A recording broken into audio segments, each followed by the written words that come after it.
The Awakening Protocol. The dig site on Terra 9 looked like any other dead world excavation. Rocky ground, thin atmosphere, and the skeletal remains of what the Galactic Archaeological Commission had classified as primitive pre-spaceflight civilization ruins. Dr. HFY adjusted his breathing apparatus and gazed across the scattered stone foundations with the practiced eye of someone who had catalogued 100 extinct species. "Another dead end," muttered his assistant, a young vegan named Sylthie. "These primitive structures show no signs of advanced technology, just basic metallurgy and crude construction techniques." HFY nodded, his forearms working efficiently to pack their scanning equipment. The Zephyrian scientist had spent 3 decades studying the remnants of lost civilizations, and Terra 9 appeared to be just another footnote in galactic history.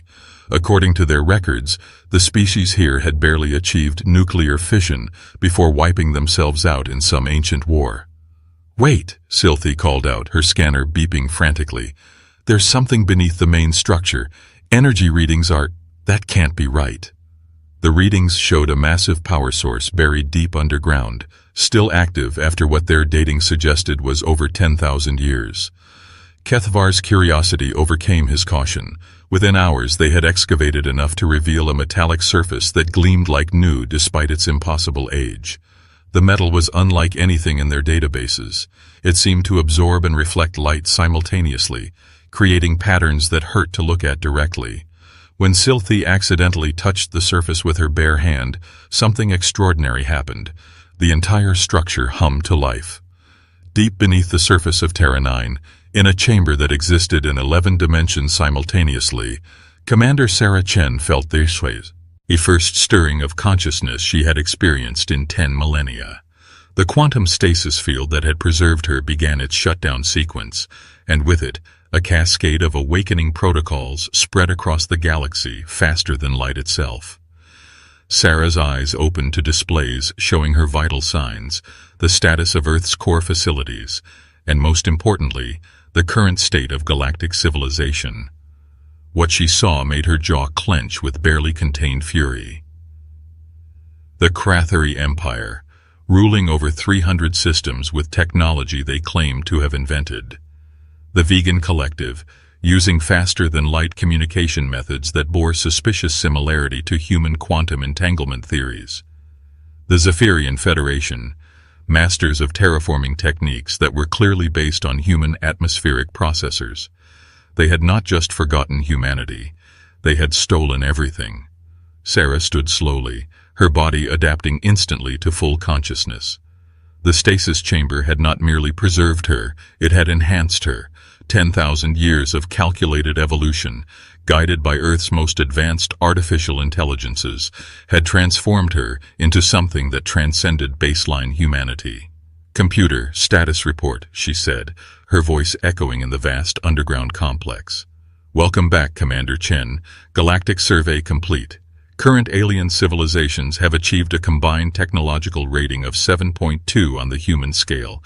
They have unknowingly been using human technology as the foundation for their entire civilization.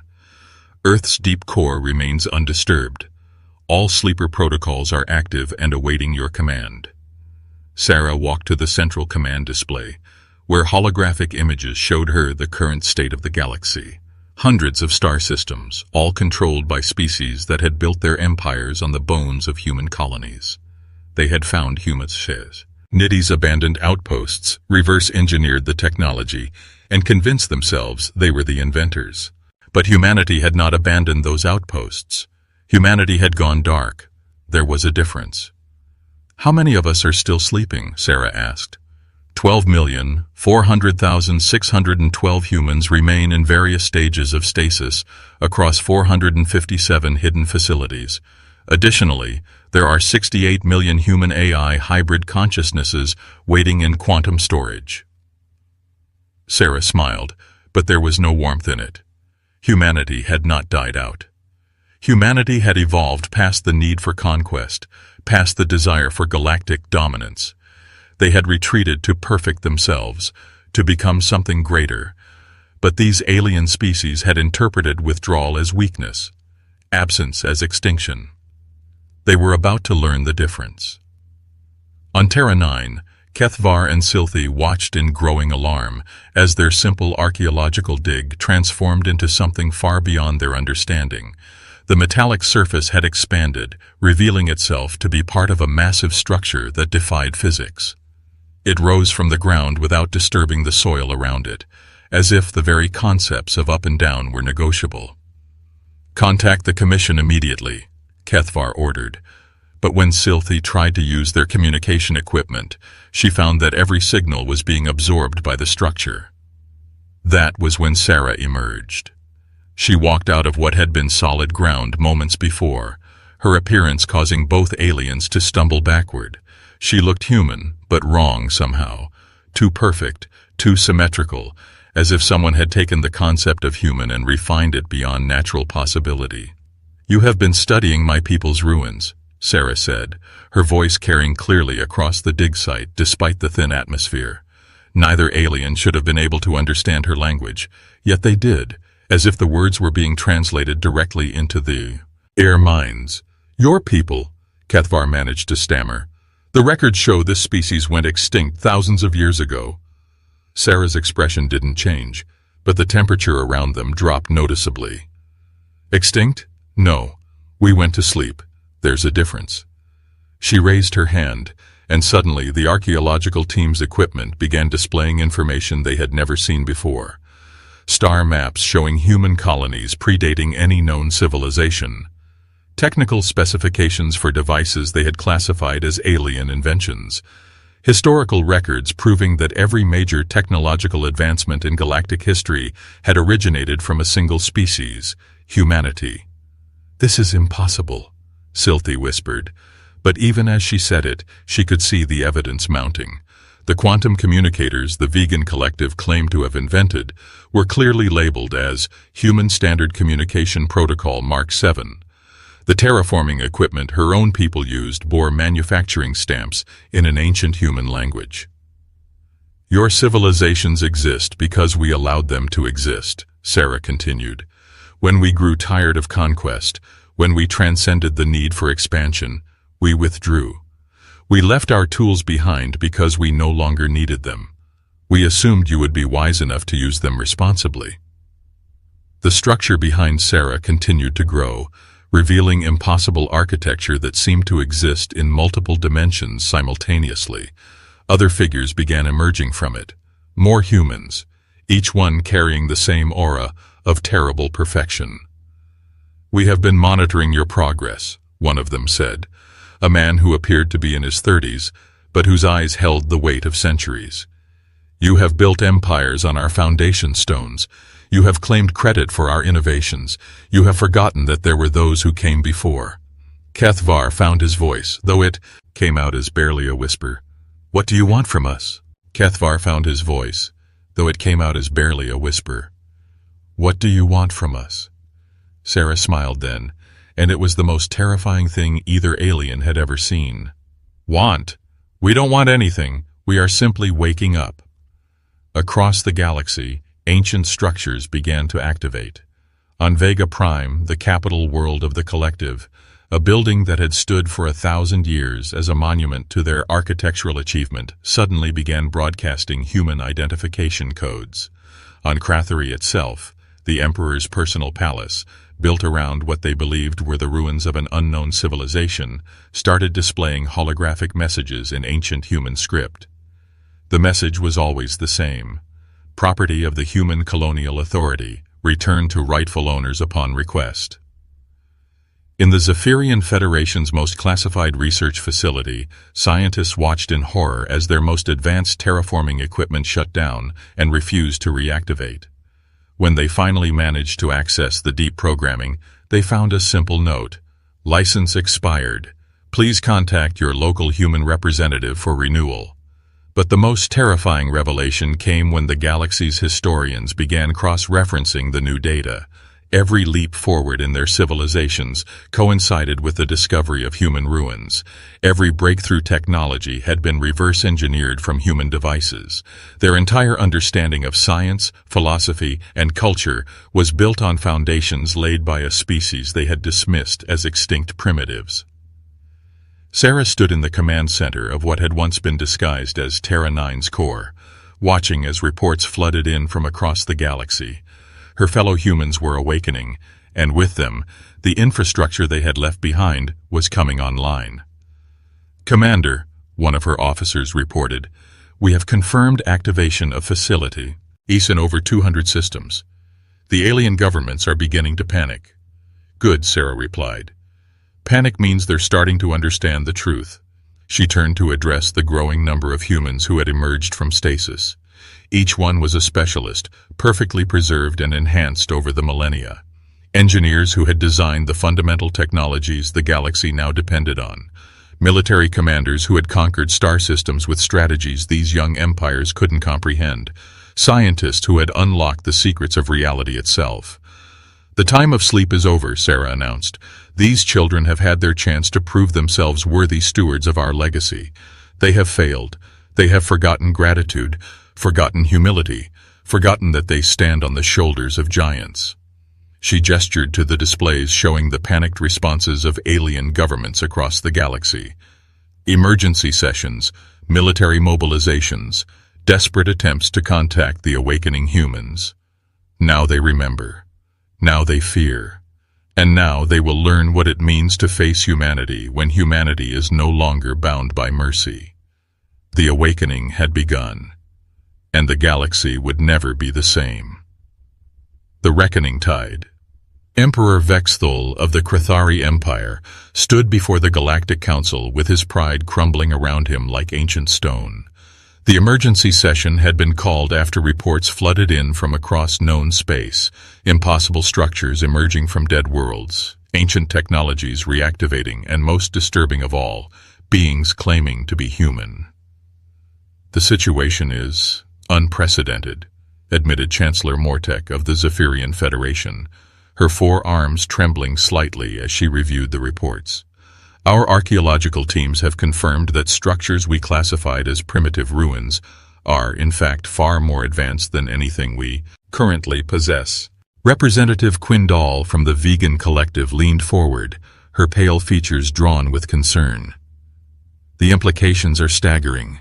If these humans are telling the truth, then our entire understanding of galactic history is built on lies." Vexthul slammed his armored fist on the council table. "Lies? These could be elaborate hoaxes, terrorist attacks designed to undermine our authority. We cannot simply accept that some mythical species has been puppeteering galactic civilization for millennia." But even as he spoke, his personal communicator chimed with another urgent message. The Krathari homeworld's primary power grid had just shut down, replaced by an energy source that, according to their scientists, shouldn't exist. The same pattern was repeating across their empire. Ancient human systems were coming online and taking control. That was when Captain Marcus Rodriguez made his entrance. He didn't arrive with fanfare or diplomatic protocol. One moment the council chamber was sealed and secure. The next moment, he was simply there, standing at the center of the circular room as if he had always been present. Marcus appeared to be human, but like Sarah Chen before him, he carried an aura of refined perfection that made the alien representatives instinctively shrink back. His uniform was unlike anything in their databases, a deep blue material that seemed to absorb light while simultaneously radiating authority. "Greetings," Marcus said, his voice carrying to every corner of the chamber without amplification. "I am Captain Marcus Rodriguez of the Human Stellar Navy, 7th Fleet Deep Space Division. I represent the interests of humanity in this sector of the galaxy." Vexthul shot to his feet, his warrior's instincts overriding diplomatic caution. "How did you get in here? This chamber is protected by the most advanced security systems in the galaxy," Marcus Tisi earned to look at him, and the Emperor felt something cold settle in his chest. Those eyes were ancient, carrying the weight of experiences that stretched far beyond normal lifespans. Your security systems are based on human designs from our colonial period, Marcus replied calmly. We built them. We know their weaknesses. Chancellor Mortek activated her personal scanner, trying to get readings on this unexpected visitor. The device immediately short-circuited, releasing a puff of smoke that carried the acrid smell of overloaded circuits. Your technology cannot analyze me because your technology is derived from ours, Marcus explained. You have been using our tools without understanding their true capabilities, like children playing with weapons they found in their parents' closet. Quindal found her voice first. If you are truly human, then you must know that we believed your species extinct. We have honored the ruins we found, preserved them as historical sites. Marcus smiled, but there was no warmth in the expression. Honored? You built your capital cities on top of our colonies. You claimed credit for technologies we invented. You erected monuments to your own achievements using blueprints we left behind. He gestured, and suddenly the chamber's displays activated, showing images that made the council members gasp in collective shock. Human cities that predated their civilizations by thousands of years. Massive space stations that dwarfed anything they had ever constructed.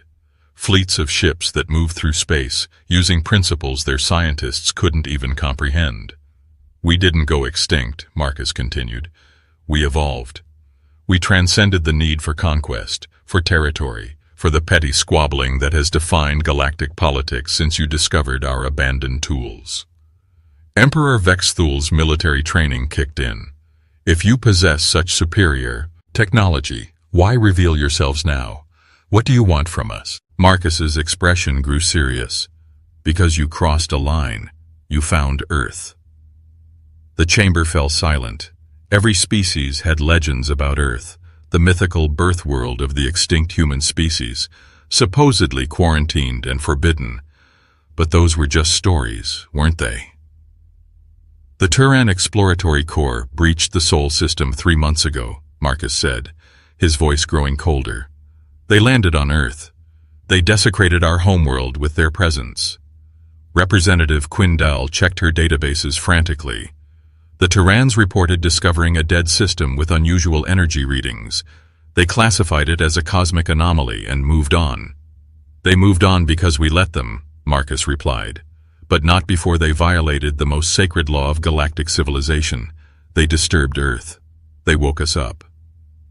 As if summoned by his words, the chamber began to fill with more humans. They emerged from walls, materialized from thin air, rose from the floor itself. Each one was perfect in their own way, carrying technologies and capabilities that made the assembled alien representatives feel like primitives discovering fire for the first time. Sarah Chen was among them, her presence immediately commanding attention.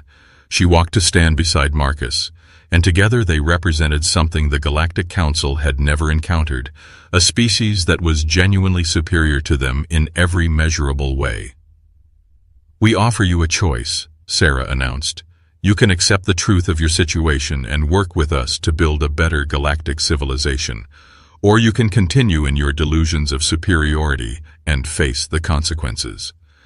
Vexthul's warrior pride overrode his survival instincts. You speak of consequences? We command fleets that span the galaxy. Our weapons can shatter planets. You are few, we are many. Marcus nodded thoughtfully. You're right. You do command impressive fleets. Would you like to see them? He raised his hand, and every display in the chamber showed the same image, the assembled military might of the Galactic Council's combined fleets. Thousands of warships positioned throughout space, representing the pinnacle of alien military technology. Then, without warning or visible cause, every single ship simply shut down. Not destroyed, not damaged, shut down. Their engines stopped, their weapons powered down, their life support systems switched to emergency backup. Across hundreds of star systems, the galaxy's most advanced military vessels became nothing more than floating metal boxes. Your ships run on human technology, Sarah explained to the stunned silence. Your weapons are based on human designs. Your communications use human protocols. We didn't take control of your fleets. We simply reclaimed our property. The demonstration lasted exactly 60 seconds. Then, as suddenly as it had begun, the shutdown ended. Across the galaxy, alien crews found their ships returning to normal operation, but the message was clear. Humanity could turn them off permanently whenever they chose. Chancellor Mortek was the first to grasp the full implications. You're not here to conquer us. You're here to... What? Manage us? We're here to establish order, Marcus replied. For 10,000 years you have proven incapable of governing yourselves responsibly. You have used our technologies to wage wars, to oppress populations, to pursue petty territorial disputes that serve no constructive purpose. Sarah stepped forward. We went to sleep hoping you would mature, would grow beyond the need for constant supervision. Instead, you have become exactly what we feared, children with access to weapons they don't understand. The council members looked at each other, seeing their own fears reflected in alien faces. They were no longer the masters of galactic civilization. They never had been. They were tenants in a house built by humanity, and the landlords had finally returned. What happens now? Quindal asked quietly. Now you learn, Sarah replied. You learn humility. You learn gratitude. You learn to use the gifts we left you for the betterment of all, not just your own species. Marcus activated a holographic display that showed the new structure of galactic civilization, human oversight councils for each major empire, technology-sharing programs that would eliminate the resource conflicts that drove most wars, educational systems that would teach the true history of galactic development. You can fight us, he said calmly, but fighting us would be like ants declaring war on architects. We built the foundations you stand on. We can remove them just as easily. Emperor Vexthal looked around the chamber, seeing the same realization in every face. Their weapons were human designs. Their ships ran on human technology. Their communications used human protocols. Their entire civilization was dependent on innovations they had claimed as their own, but never truly understood. And if we accept your guidance? He asked, the word tasting bitter in his mouth. Sarah smiled, and for the first time there was genuine warmth in the expression. Then we teach you. We share with you the real versions of the technologies you've been using, pale imitations of. We show you what galactic civilization can become when it's guided by wisdom rather than pride. She gestured, and the displays showed visions of impossible beauty, worlds transformed into paradises, species working together on projects that spanned entire solar systems, technologies that could heal planets and extend lives beyond current imagination. This is what we offer, Sarah continued. Not conquest, not slavery, but partnership. You can be our equals, but first you must accept what you are now, our students. The silence stretched for long minutes as the council members grappled with their new reality. They were no longer the apex species of galactic civilization. They were not even close. But they were being offered something unprecedented, the chance to learn from beings who had mastered the fundamental forces of reality itself. Finally, Chancellor Mortek spoke for them all. What do we need to do? Marcus smiled. First, you acknowledge the truth. Publicly. Every species in the galaxy needs to understand that human civilization is the foundation upon which everything else is built. Second, Sarah added, you commit to peace. No more wars over resources we can help you obtain abundantly. No more territorial disputes over space vast enough for everyone. And third, Marcus concluded, you listen. We have 10,000 years of accumulated wisdom to share, but wisdom can only be received by those humble enough to admit they don't know everything. As the Galactic Council contemplated their response, reports continued flooding in from across space. Human facilities were coming online everywhere, revealing the true scope of humanity's ancient presence. The galaxy was waking up to a new reality. They were not alone, and they never had been. The age of human guidance was about to begin. Whether it came through cooperation or control would depend entirely on how quickly the galaxy's children learned to accept their place in the universe. The stars themselves seemed to hold their breath as the future of galactic civilization hung in the balance. But deep in their hearts, every alien representative knew the truth. Humanity had returned, and nothing would ever be the same again. The awakening was complete. The reckoning had begun. Continue this story. Type yes to explore what happens next in this epic tale of humanity's return to galactic prominence.